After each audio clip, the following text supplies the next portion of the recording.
Hello friends, ಇವತ್ತಿನ ವಿಡಿಯೋದಲ್ಲಿ ತತ್ತಿ ಗ್ರೇವಿ ಹೇಗೆ ಮಾಡೋದು ಅಂತ ನೋಡೋಣ. ಒಂದು ಬಾಂಡಿಗೆ ಒಂದು ಅರ್ಧ ಚಮಚದಷ್ಟು ಎಣ್ಣೆಯನ್ನು ಹಾಕ್ಕೊಂಡು ಎಣ್ಣೆಗೆ ಒಂದು ಚಿಟಿಕೆ ಉಪ್ಪು, ಚಿಟಿಕೆ ಅರಿಶಿನ ಮತ್ತು ಚಿಟಿಕೆ ಖಾರ ಪುಡಿಯನ್ನು ಹಾಕ್ಕೋಬೇಕು ಫ್ರೆಂಡ್ಸ್. ಈ ಎಣ್ಣೆ ಬಿಸಿ ಆಗ್ತಿರುವಾಗಲೇ ಇದಕ್ಕೆ ನಾವು ಮೊದಲೇ ಬೇಯಿಸಿಟ್ಟಂತಹ ತತ್ತಿಯನ್ನು ಹಾಕ್ಕೊಳ್ಳೋಣ ಫ್ರೆಂಡ್ಸ್.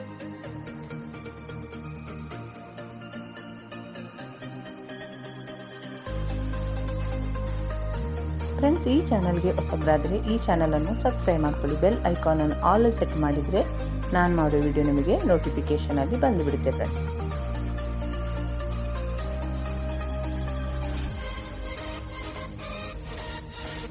ಈಗ ಈ ತತ್ತಿಯನ್ನು ಹಾಕಿದ ಮೇಲೆ ಸಣ್ಣ ಉರಿಯಲ್ಲಿಟ್ಟು ಒಂದು 2 ನಿಮಿಷ ಎಣ್ಣೆಯಲ್ಲಿ ತತ್ತಿಯನ್ನು ಚೆನ್ನಾಗಿ ಫ್ರೈ ಮಾಡ್ಕೋಬೇಕು ಫ್ರೆಂಡ್ಸ್.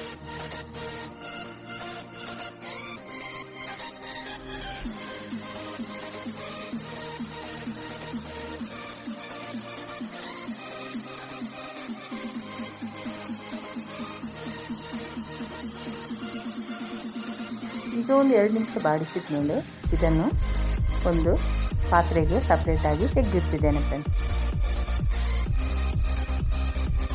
ಈ ರೆಸಿಪಿಯನ್ನು ಸಿಂಪಲಾಗಿ ಮಾಡುವುದು ಮತ್ತು ಲಘುವಾಗಿ ಮಾಡ್ಬೋದು ಫ್ರೆಂಡ್ಸ್. ಈಗ ಅದೇ ಬಾಂಡಿಗೆ ಒಂದು 3 ಚಮಚದಷ್ಟು ಎಣ್ಣೆಯನ್ನು ಹಾಕ್ಕೊಂಡಿದ್ದೇನೆ ಫ್ರೆಂಡ್ಸ್. ಎಣ್ಣೆ ಬಿಸಿ ಆದಮೇಲೆ ಸೋಂಪು ಅಥವಾ ಬಡೆ ಸೊಪ್ಪು ಒಂದು ಅರ್ಧ ಚಮಚದಷ್ಟು ಹಾಕ್ಕೊಳ್ಳೋಣ.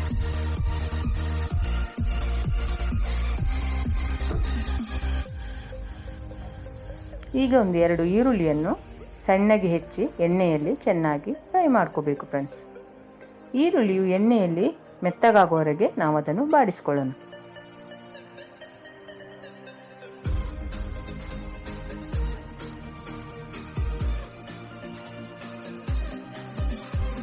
ಈಗ ಇದಕ್ಕೆ 2 ಚಮಚದಷ್ಟು ಅಚ್ಕಾರದ ಪುಡಿ, ಒಂದು ಅರ್ಧ ಚಮಚದಷ್ಟು ಅವಿಜ ಮತ್ತು ಜೀರಿಗೆ ಪುಡಿ, ಒಂದು ಸ್ವಲ್ಪ ಅರಶಿನ ಮತ್ತೊಂದು ಅರ್ಧ ಚಮಚದಷ್ಟು ಗರಂ ಮಸಾಲ ಪುಡಿ ಇದನ್ನೆಲ್ಲ ಹಾಕ್ಕೊಂಡು ಚೆನ್ನಾಗಿ ಮಿಕ್ಸ್ ಮಾಡ್ಕೋಬೇಕು ಫ್ರೆಂಡ್ಸ್.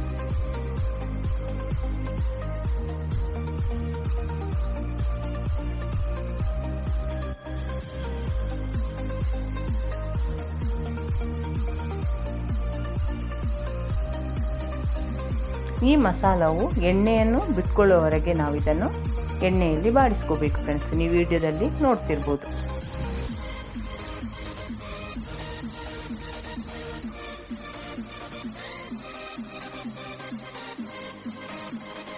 ಒಂದು 2 ನಿಮಿಷ ಕೈ ಆಡಿಸ್ತಾನೆ ಇರಬೇಕು ಫ್ರೆಂಡ್ಸ್.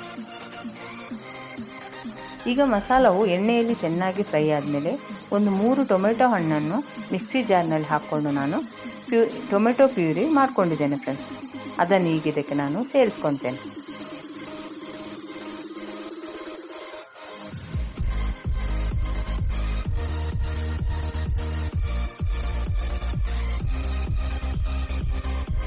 ಈಗ ಟೊಮೆಟೊ ಪ್ಯೂರಿ ಹಾಕ್ಕೊಂಡ್ಮೇಲೆ ಮತ್ತೊಂದು ಸಲ ಚೆನ್ನಾಗಿ ಎಣ್ಣೆಯೊಂದಿಗೆ ಇದನ್ನು ಮಿಕ್ಸ್ ಮಾಡ್ಕೋಬೇಕು ಫ್ರೆಂಡ್ಸ್. ನೀವು ವಿಡಿಯೋದಲ್ಲಿ ನೋಡ್ತಿರುವ ಹಾಗೆ ಮಸಾಲವನ್ನು ಎಷ್ಟು ನೀಟಾಗಿ ಎಣ್ಣೆ ಜೊತೆ ಫ್ರೈ ಮಾಡ್ತೀರೋ ಅಷ್ಟು ನೀಟಾಗಿ ಈ ಗ್ರೇವಿ ರೆಡಿ ಆಗುತ್ತೆ ಫ್ರೆಂಡ್ಸ್. ಈಗ ನೀವು ವಿಡಿಯೋದಲ್ಲಿ ನೋಡ್ತಿರುವ ಹಾಗೆ ಸೈಡ್ನಲ್ಲಿ ಎಣ್ಣೆ ಬಿಟ್ಕೊಂಡು ಗ್ರೇವಿ ರೆಡಿಯಾಗಿದೆ ಫ್ರೆಂಡ್ಸ್. ಈಗ ಇದಕ್ಕೆ ಬೇಕಾದಷ್ಟು ನೋಡಿಕೊಂಡು ಉಪ್ಪನ್ನು ಕೂಡ ಸೇರಿಸ್ಕೊಳ್ಳೋಣ.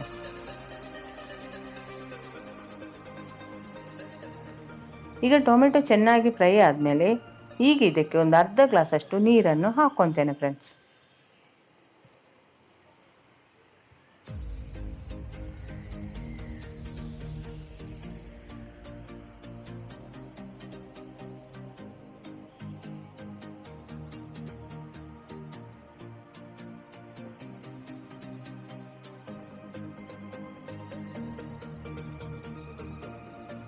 ಈಗ ನೀರನ್ನು ಸೇರಿಸಿದ ಮೇಲೆ ಒಂದು ಕುದಿ ಬರುವವರೆಗೆ ಅದನ್ನು ಕುದಿಸ್ಕೋಬೇಕು ಫ್ರೆಂಡ್ಸ್.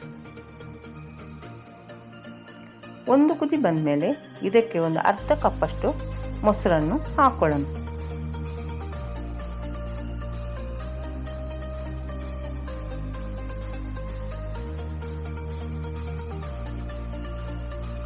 ಈ ಮೊಸರು ಕೂಡ ಹಾಕಿದ ಮೇಲೆ ಒಂದು ಕುದಿ ಚೆನ್ನಾಗಿ ಮಸಾಲ ಕುದಿಬೇಕು ಫ್ರೆಂಡ್ಸ್. ಇದು ಚಪಾತಿ ಜೊತೆ ಅನ್ನದ ಜೊತೆ ತುಂಬ ರುಚಿಯಾಗಿರುತ್ತೆ ಫ್ರೆಂಡ್ಸ್. ಈಗ ಮೊಸರು ಹಾಕಿದ್ಮೇಲೆ ಇಲ್ಲಿ ಉಪ್ಪು ಖಾರ ಏನೇ ಕಡಿಮೆ ಅನಿಸಿದ್ರು ನಾವಿಲ್ಲಿ ಸೇರಿಸ್ಕೋಬೇಕು ಫ್ರೆಂಡ್ಸ್. ಈಗ ಒಂದು ಕುದಿ ಬಂದಮೇಲೆ ಇದಕ್ಕೆ ನಾವು ಮೊದಲೇ ರೆಡಿ ಮಾಡಿಟ್ಟಿರುವಂಥ ತತ್ತಿಯನ್ನು ಹಾಕ್ಕೊತಿದ್ದೇನೆ.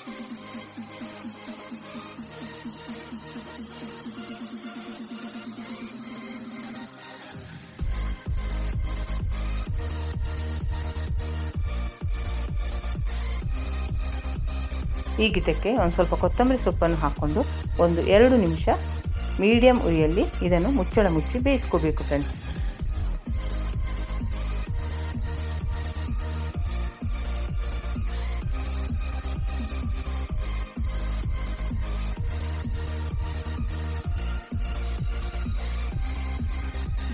ಈಗ ಒಂದು 2 ನಿಮಿಷ ಆದಮೇಲೆ ನಾನು ನಿಮಗೆ ಈ ಮಸಾಲೆ ಯಾವ ರೀತಿ ಆಗಿದೆ ಅಂತ ತೋರಿಸಿದ್ದೇನೆ ಫ್ರೆಂಡ್ಸ್.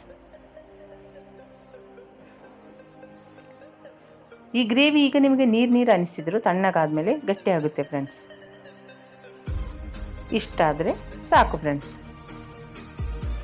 ಈಗ ನಮಗೆ ಬೇಕಾದಂಥ ತತ್ತಿ ಗ್ರೇವಿ ರೆಡಿಯಾಗಿದೆ. ಈ ರೆಸಿಪಿ ಹೇಗನಿಸ್ತು ಅಂತ ನನಗೆ ಕಾಮೆಂಟ್ ಸೆಕ್ಷನಲ್ಲಿ ತಿಳಿಸಿ ಫ್ರೆಂಡ್ಸ್.